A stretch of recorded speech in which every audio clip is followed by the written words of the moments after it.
In Chapter 5, we discussed what you wanted to improve by using Dexcom CGM.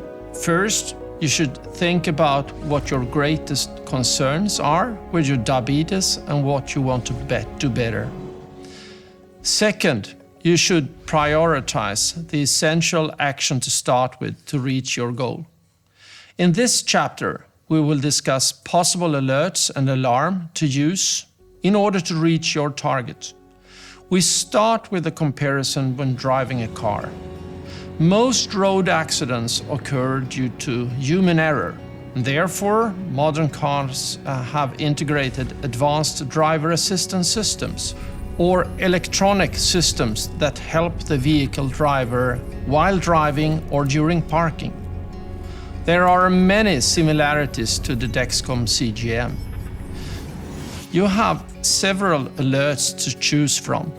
The thinking is that you select the ones from which you will benefit. And some basics. All alerts are repeated every 5 minutes until you have confirmed, pressed OK. When using a receiver, all alerts and alarm start with a discrete vibration and 5 minutes after that, a sound. There are even smart differences between the alerts and the alarm. High alert, 2 beeps. Low alert, 3 beeps.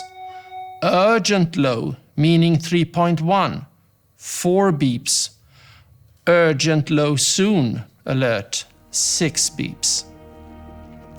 If we then look at the lower range, we have the following to choose from. Urgent low alarm, activated at 3.1. Urgent low soon alert, activated if 3.1 is reached within the next 20 minutes. Low alert, activated and at a chosen level, and then think proactive. And rate of fall alert, activated when 1 or 2 trend arrows are present. If instead we look at a higher range, we have the corresponding alerts to choose from. High alert, activated at a chosen level by you. Rate of rise alert, activated when 1 or 2 trend arrows are present. We also have the repeated alerts.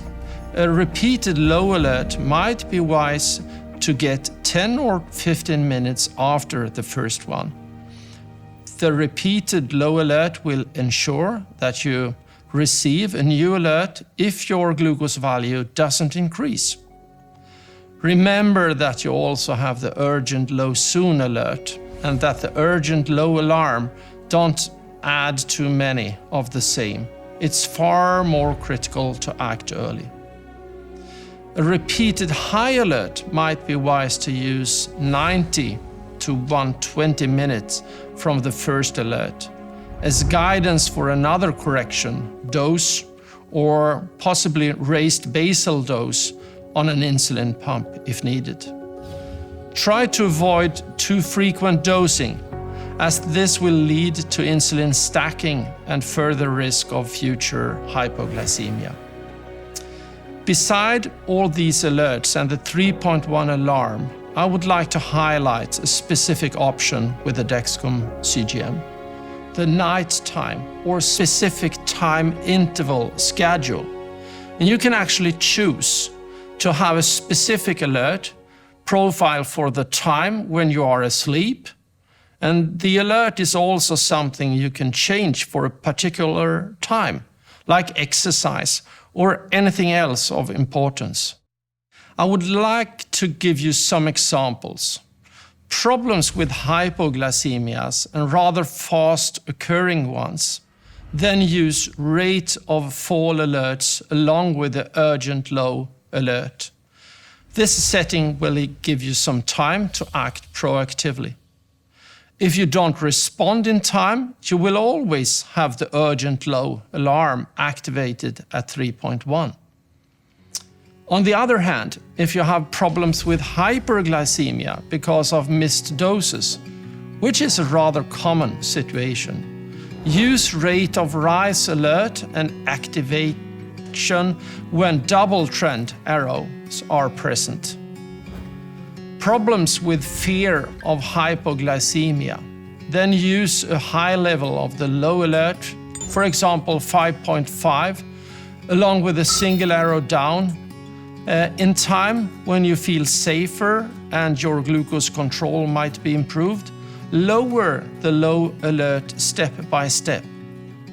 This kind of setting will provide you with a larger marginal to hypoglycemia and at the same time still an alert that is activated if your glucose values tend to decrease anyway. Again, you have time to take some suitable actions. Problems with hypoglycemia during or after physical exercise. Use a high level of the low alert along with a rate of fall alert, but now with activation already when a single trend arrow is present. Now it's time for you to take some decisions. Based on what your greatest concerns are with your diabetes and what you want to do better, and what action to start with to reach your goal. Choose your alerts. Remember to use the alerts based on the target and the problems to solve. Never start too many. And then re-evaluate. Check your outcomes and start the process all over again. There is always a possibility to add alerts for a while and remove them whenever you want.